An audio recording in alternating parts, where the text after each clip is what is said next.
follow your passion first. First. When I retired from the game, I sat there asking kind of all the wrong questions. What's the biggest industry I can get into? And it's all the wrong stuff. And you got to sit there and ask yourself, okay, what am I truly passionate about? What do I enjoy doing? And when you feel that way, honestly, you feel like you have never worked a day in your life. It's the most fun thing in the world. You get up in the morning excited about what you're doing. And you got to be really honest with yourself about it. If you wake up in the morning and you're dreading going to work, dude, do something else. Right. Do something else. And those are hard decisions to make. But when you make those decisions, it's a very liberating experience. And you find out that the rewards will come.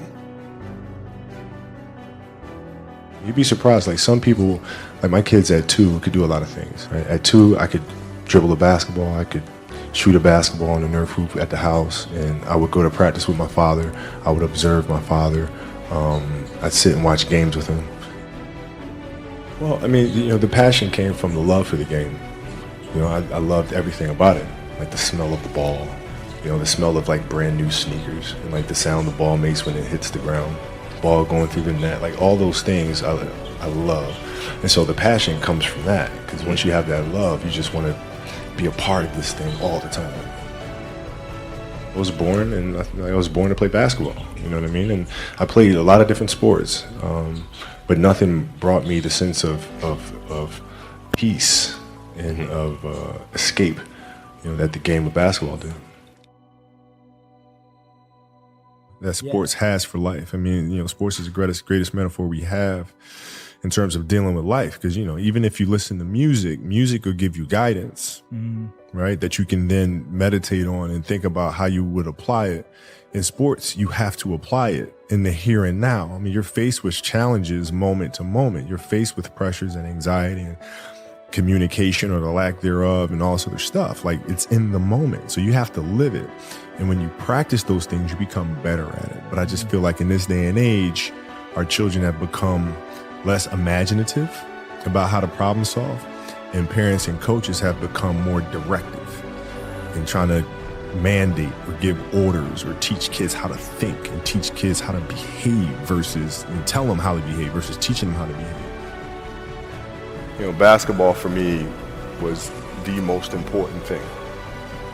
So everything I saw, whether it was TV shows, whether it was books I read, people I talked to, everything was done to try to learn how to become a better basketball player. Everything. And so when you have that point of view, then literally the world becomes your library to help you to become better at your craft.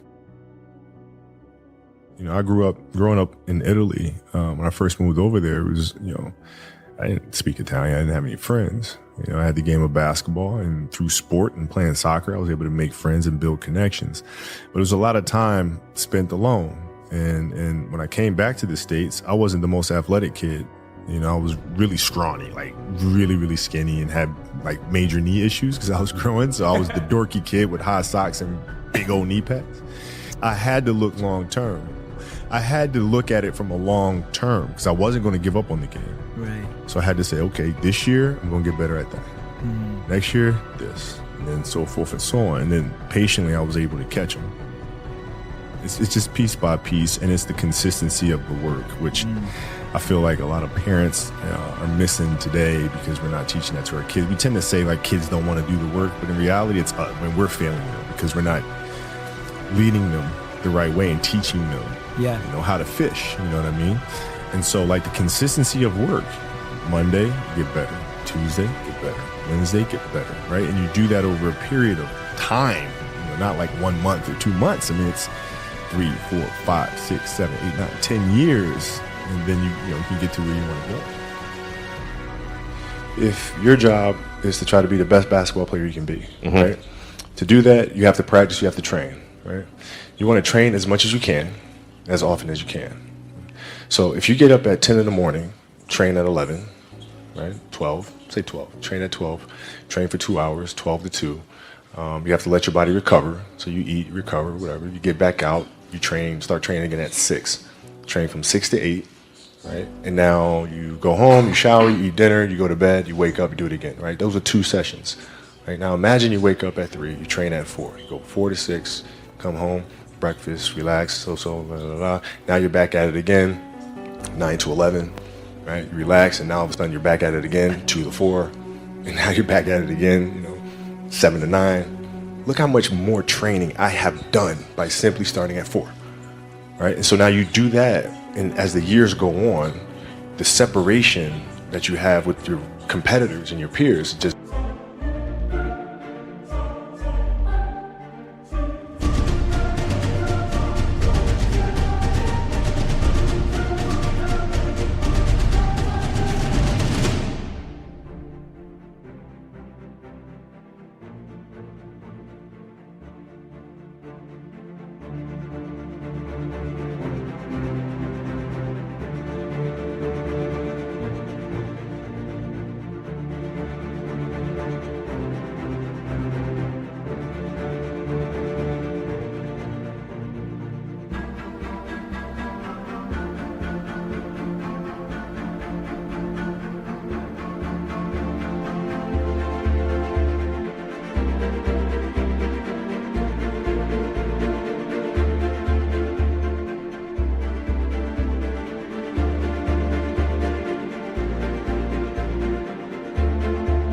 grows larger and larger and larger and larger and larger.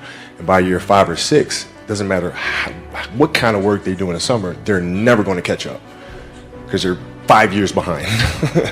Right? So it makes sense to get up and start your day early because you can get more work in.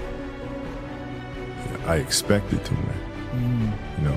Like I expected us to win championships. I expected us to win 5. Quite honestly, I expected us to win 8. And so when you have that vision in sports, it's a direct competition. Like I know how hard they're working. I know how hard we're working. I know what their strategy is. I know what ours is, So it's a little different. So when we win in the NBA, it was like, yeah, we expected to do that.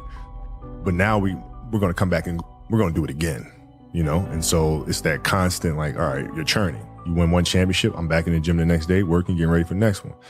Now, it's different because it's not about the awards. You just wind up trying to create something that's going to inspire someone that hopefully, through that inspiration, they can inspire somebody else. And what I've come to learn as my career went on is that's more significant than any championship.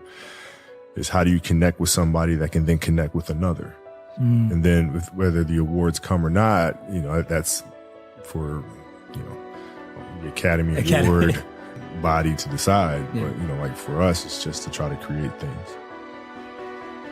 The Mamba mentality simply means trying to be the best version of yourself.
That's what the mentality means. It means every day you're trying to become better. And it's a constant quest. It's an infinite quest. So starting at the age of 2, when I first started playing the game, and on and on and on, I always asked questions. I always tried to get better every single day. I didn't feel good about myself if I wasn't doing everything I could to be the best version of myself. If I felt like I left anything on the table, it would eat away at me. I wouldn't be able to look myself in the mirror. Right? So the reason why I can retire now and be completely comfortable about it, because I know that I've done everything I could to be the best basketball player I could be. And so that's where it comes from for me. You can't leave any stone unturned.